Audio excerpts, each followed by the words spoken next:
Nshuti bakunzi bacu ba Blessed Family, twongeye kugaruka imbere ya nyuma y'igihe kirekire cyane tutari kumwe kubera impamvu tugiye kubabwira mu kanya gatoya. Ntabwo ari uko twaretse kuba twaganira namwe, kuba twahura namwe, ahubwo mu kanya turaje tubabwire ahantu twari twaraburiye. Mbere yuko rero twongera gutangira kugira ngo twongera kuganira, murabizi neza yuko gahunda yacu tujya dutangira n'isengesho. Karibu kugira ngo nawe ubanze usuhuza abakunzi bacu, hanyuma usenge Imana kugira ngo dutangire gahunda zacu. Rero hari n'abari tubone bwa mbere, reka tubibwire. Njyewe nitwa Emmanuel Wimana. Nanjye nitwa Betty. Turishimye rero kubana muri iki kiganiro, reka dusenga Imana. Uwiteka Imana yacu, turagushimiye kubw'ubuntu bwawe, tugushimiye imbaraga zawe n'urukundo rwawe, tugushimiye ko waturinze, tugushimiye ko wabanye natwe, tugushimiye 2024 wagenjeje neza, tuyirangiza neza, dusoza umwaka turi bazima, tuguwe neza. Warabikoze kandi n'ukuri twari tubyiteguye, kuko ni byiza kurama, nabyo ni ibintu byiza kandi nibyo ugenera abana bawe. Wakoze rero ko 2025 twatangiye ukwezi kwa mbere kurarangiye, ubuko rero nabwo biratwereka yuko turi kubana nawe muri uyu mwaka, kandi tukirinzwe nawe, tukishize mu maboko yawe. Uko rero tugirira neza, reba n'abakunzi bacu nabo n'ukuri ubagirire neza, ubaho umwaka w'umugisha, ubaho umwaka w'amahoro, ubaho umwaka wo kugurwa neza mu izina rya Yesu Kristo. Reka uyu mwaka wari wo gutera intambwe, reka uyu mwaka wo kugiramo success zitandukanye mu byo dukora, mu byo dushyizeho amaboko, mu izina rya Yesu. Reka imigambi yacu yari yarapfubye, imigambi yacu irimo irashoboka, reka ishoboke muri uyu mwaka mu izina rya Yesu, kubera ko twagushatse, kubera ko twashatse kubana nawe, kubera ko twashatse kugushyira muri porogaramu zacu no muri gahunda zacu z'uyu mwaka. Urakoze rero kugiye kubikora, ukatugirira neza muri byose mu izina rya Yesu Kristo. Amen. Amen. Imana igumugisha. Amen. Warugiye gusenga nk'umuntu nyine ugiye kwinjira mu mwuka kabisa, ukagenda ugahita. Niba ari uko ufite muri uyu mwaka ufite gahunda ndende yo gukorera Imana ushikamye, sinzi ikibazo gihari. Ni byiza. Hari igihe nyine wumva ko ugeze mu ishimwe, uri gushima Imana.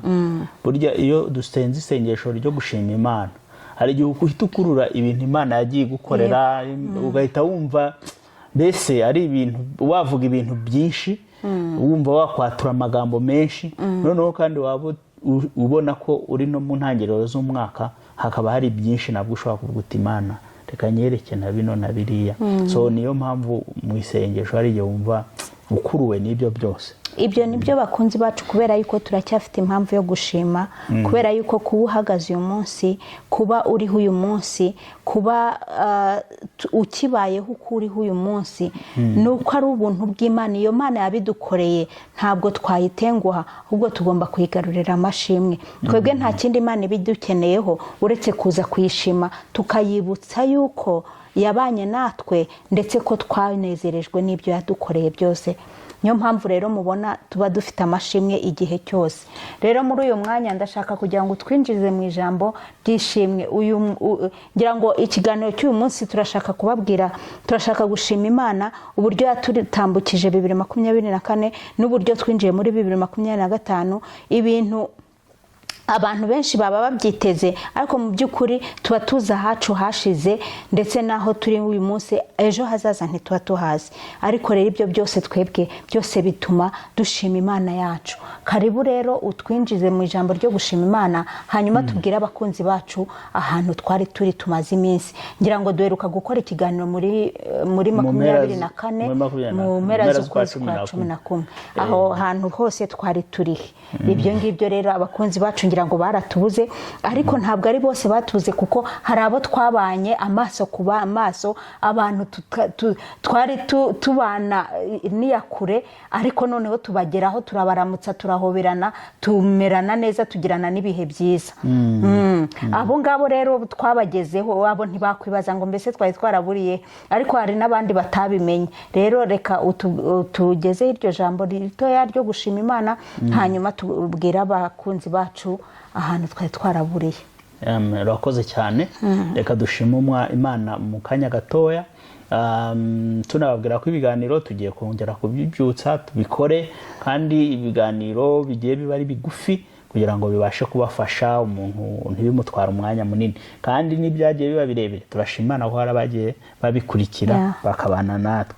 Rero twavuze ngo reka mu bintu dutangirana n'uyu mwaka, mu by'ukuri muratubabarira twarakererewe, ariko nyine nk'uko yabivuze turaza kubiganiraho nyuma y'uko tuvuganira ijambo rigufiya rijyanye no gushima Imana. Reka twinjire mu ijambo, dusome Abatesaloniki 5:16-18.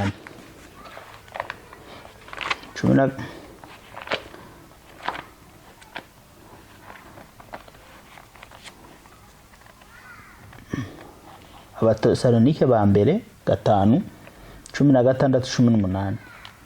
Niba wahageze reka dusome. Mwishime iteka, musenge ubudasiba, mu bibaho byose muhore mushima, kuko ari byo Imana ibashakaho muri Kristo Yesu. Imana yacu nitugirire neza. Amen.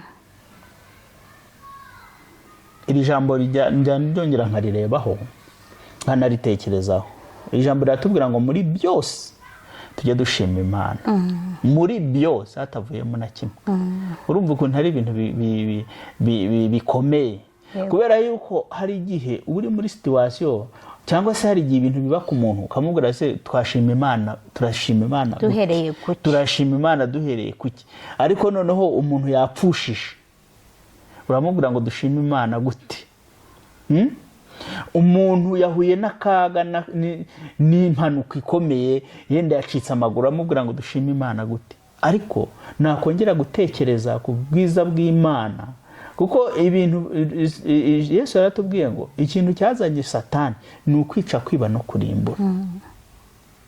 Ni ukuvuga ngo umugambi w'Imana Yesu cyamuzanye ni ukugira ngo nawe intama zibone ubugingo ngo kandi bwinshi. Imana yacu tugirire neza. Amen. Rero muri uyu mugambi mwiza w'Imana nuko Imana yakunze abari mu isi ikabohereza umwana w'ikinege kugira ngo ikureho urupfu rw'iteka. Icyo kintu ni ishimwe rya mbere tugomba kugira. Amen. Kubera yuko tutagipfuye by'iherezo, kubera ko hariho porogaramu yuko tuzagira umuzuko tukongera kubaho mu buryo Imana yaduteguriye yadupangiye.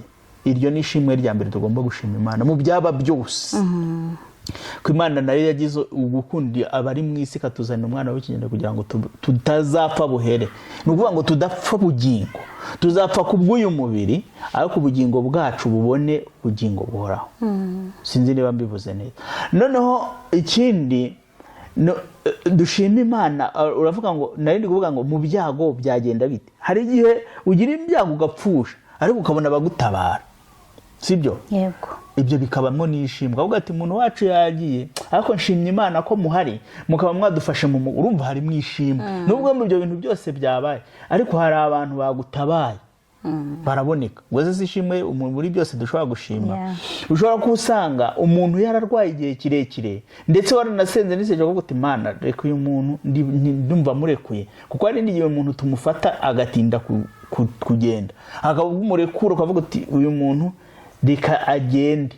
Cyangwa se biranashoboka yuko habamo n'ibigoye ariko noneho ugashima Imana ukavuga uti ndashima Imana ko uyu muntu apfuye ari umukiranutsi, ko azabona ubugingo buhoraho. Imana yacu tugire neza. None se ryo si ishimwe? Naryo ni ishimwe. Hari umuntu w'umuvandimwe nari ndi kubwira, umubyeyi yapfuye yitabye Imana. Navuga nti mu by'ukuri umubyeyi yagiye ariko dushimye Imana ko asize abuzukuru, dushimye Imana ko hari abuzukuruza yabonye. Imana yamutije imyaka yo kuramarengeje imyaka ya 70 bavuga muri Bibiliya ivugwa mu myaka 70 yagize 80 aranarenza. Iryo naryo nishimye kuvuga ngo hari abagiye ari batoya batanabonye n'ababo b'ibitambamubwa bakora. Aho hantu hose mu buryo bwose ushobora kubona mwishimye. Na wa wundi navuze ngo wacitse amaguru, gashobora kuba yacitse amaguru ariko yasigaranye ikindi gihimba, akazasigara abana n'abantu be bakamwitaho. Iryo naryo rikabishimwe rwose kwitamujyanye impanuka. Imana yacu rero itugirira neza. Muri bishoboka byose tujye dushaka mwishimwe. Ni nayo mpamvu nidushaka mwishimwe mu byabaye, stress na depression n'ibindi bizagabanuka, kuko twebwe turi gushaka ishimwe mu bibazo byabaye. Bizatugabanyiriza stress, bizatugabanyiriza ububabare bw'ibintu turi kugenda tunyuramo. ni biki rero dushima imana? Buri umwanditsi wa zaburi yakunze kuvuga ibintu bijyanye no gushima imana. Zaburi ya 7:18 yaranditse ngo nzashima Uwiteka kuko bikwiriye gukiranuka kwe, nzaririmba ishimwe ry'izina ry'Uwiteka usumba byose. Nzashima Uwiteka nkuko bikwiriye gukiranuka kwe. Uwiteka arakiranuka, ni ukuvuga ngo aradukiranukira muri byose. Uko byagenda kose afite gukiranuka, akorera ibintu bye ku gihe cye no gahunda ze. Ni Imana ikiranuka muri byose. Iryo ni ishimwe tugomba gushima Imana yacu. Irindi shimwe Zaburi 107 yavuze umurongo wa mbere, yavuze ngo nimushime Uwiteka kuko ari mwiza, kuko imbabazi ze zihoraho iteka ryose. Afite imbabazi n'urukundo. Iryo ni ishimwe dushima Imana yacu, kuko ni Imana ifite imbabazi, Imana ifite urukundo. Reka rero tuyishime, tunafatireho tunashime nuko umwaka warangiye nkuko wabivuze. Naryo ni ishimwe rikomeye. Yatuvanye muri uyu mwaka yatuvanye muri 2024 idushyira muri 2025. Iryo ni ishimwe, ubu tukaba turi bazima. Imana yacu tugirire neza cyane. Haleluya. Amen. Imana ishimwe yuko tugomba guhora tuyishima, akanwa kacu kagomba guhora kuzuye amashimwe nk'uko ijambo ryayo ribivuga. Mu bibi no mu byiza igihe cyose tugomba guhora dushima. Imana igumugisha kubera yuko ibyo byose ibyo bihe byose tuba tugezemo n'Imana ibibi tugejejemo, Imana yacu bibizi. Amen. Rero bakunzi bacu turashima Imana yuko yadutambukije 2024. Hari byinshi twahuriyemo, umuntu anyura mu mataba no mu misozi n'amataba, aho hose ariko Uwiteka agenda abana natwe. Ntabwo tugomba gushima Imana twageze ku musozi gusa, no mu mataba tugomba guhora dushima Imana. Nibyo bavuze. Rero nawe ni nkuko ushobora kurondora ibyabayeho muri 2024 ukabyibazaho, nawe ugasubiza amaso inyuma. Ikintu ugomba gushima Imana nuko winjiye muri 2025. Hari habinjiye muri 2025 muri segonda saa 6 z'ijoro bagahita bapfa. Abo ngabo turabazi. Twebwe rwose twaselebratinze 2025 twumvisha inkuru mbi y'umuntu wacu watashye. Ibyo ngibyo ariko ntibyatuje gushima Imana, kubera ibyo ngibyo bibaho. Niba natwe tubashe kuyambuka tukabona tuyikandagiyemo, reka tushime Imana. Reko karibu utubwire ibura ryacu kuntu ribyagenze muri make. Nawe warivuga ko twaburiye hamwe, nta kibazo mfasha nawe. Nibyo ukwezi kwa 12 twarabuze, ariko twagiriweho n'umugisha kuko twabashije kujya gusura inshuti n'abavandimwe mu Rwanda. So uko kwezi kose guhera mo hagati mu matariki 13 twagiye mu Rwanda, tubasha kubonana n'abantu b'imiryango, tubasha kubonana n'inshuti, tubasha kubonana n'abantu badukurikira kuri Blessed Family bamwe na bamwe. Mu by'ukuri twitegura ko twabona n'abantu benshi, ndetse bamwe tukanakora ibiganiro, ariko umwanya wabaye mutoya. N'abantu twateganyaga gusura arabo mu miryango n'inshuti, abantu bose ntabwo twabagejeho. Uwo tutagezeho atubabari, kubera yuko gukoresha uriya mwanya mutoya twari dufite byari bigoye pe. Byari bigoye. Ikintu dushima Imana nuko yadushoboje mu buryo bufatika kugira ngo uterure umuryango w'abantu 5 muhaguruke mugende. Ntabwo ari ibintu biba byoroshye. Icyo kintu turagishima Imana cyane, kuko twari tumaze iminsi tukifuza cyane. Imana yaragidukoreye, kandi mu by'ukuri ntitwabasha guhungabana cyane. Imana yacu igira uko ibigenza. Rero icyo turagishimira Imana. Ikindi dushima Imana nuko twasanze abantu ari bazima, abantu bameze neza, abantu baratwakira neza, abantu baratwishimira.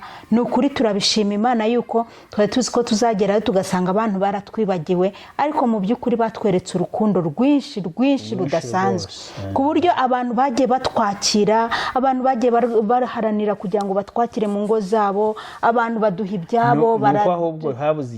Nuko habuze igihe, ariko bana b'Imana turabashimira turabashimiye mwatwakiriye mu ngo zanyu, abandi baduteranyije baradusohokana ahantu heza, baratugaburira, mbega twaranezerewe. Reka dushime Imana ku bwanyu, kandi tuvuga ngo ibyo mwatanze mudukorera ni ukuri bizabagarukira inshuro 1000. Imana yo mu ijuru izabagire neza kandi izabiteho, izahora ibaha urwo urukundo rudasanzwe, kandi urukundo rutagira icyo rushingiyeho, ari urukundo rwa rundi rw'abana b'Imana Yesu Kristo yagiye mu ijuru adusigiye.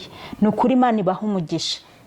Nongera kuvuga ngo abo tutabonanye mutubabarire, ni ukuri yuko igihe bikiragoye pe kukijera, ukabona abantu bose wakwifuza kubona. Twifuza kubona abantu benshi, kugera ahantu henshi, ariko ntabwo byose byadukundiye nk'uko twabishakaga. Hari n'abo twafatanye gahunda ko duhura bikagera byanga ku munota wa nyuma, ukabona ko bibabaje, ariko nyine nta kundi twabitwara, ko ni ku isi bimeze. Hari ibyo tubasha gushobora nk'abana b'abantu, ariko hari n'ibitunanira, kuko nyine turi abana b'abantu kandi tukiri mu isi. Rero abo tutabonanye rwose mutwihanganire, abavandimwe n'inshuti, ubwo naho butaha, kuko hari bizagaruka n'ubundi. Tuzagaruka, ntabwo tugiye buhere, kubera yuko ni igihugu cyacu turagikunda, kandi namwe tubashishikariza kugira ngo namwe muzaze mudusure. Nimugera hano i Nairobi rwose ni karibu, tuzabakira. Ni ukuri Imana yo mu ijuru kandi izabashoboze. Turashimira rero abo bakunzi bacu twabanye, cyane cyane tunababwira abo bantu bose ko twagezeyo amahoro.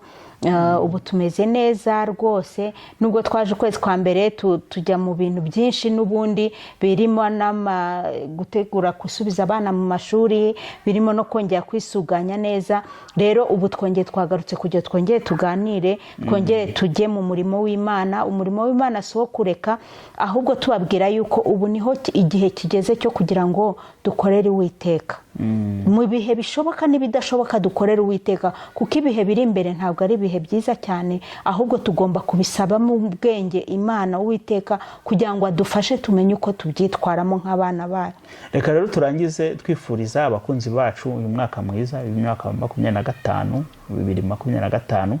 Mu by'ukuri tuje kubibabwira dukererewe, ariko nta wifuriza ibyiza mugenzi we ntabwo bigira umwanya no gukererwa. Ahubwo reka ababonye azabona iyi message, muzabane n'Imana muri uyu mwaka. Imana ibagure mu byo mukora, aho mujya hose, ibyo mukoraho byose. Umwanditsi witangirira ibice 39 atwereka ukuntu Imana yahaye umugisha, yahaye umugisha Yosefu, ngo icyo akozeho cyose kikagira umugisha. Namwe icyo mukoraho cyose muri uyu mwaka wa 2025, turabibifurije. Reka tubifurize ngo kibe icy'umugisha, gihinduke success, uyu mwaka w'imigisha no gutsinda kuri twese, cyane cyane abari muri Blessed Family. Ni ukuri reka uyu mwaka w'ubutsinzi. Bene data turabakunda, Imana ibagire neza kandi biteho, ibagure muri byose. Shalom, shalom. Shalom.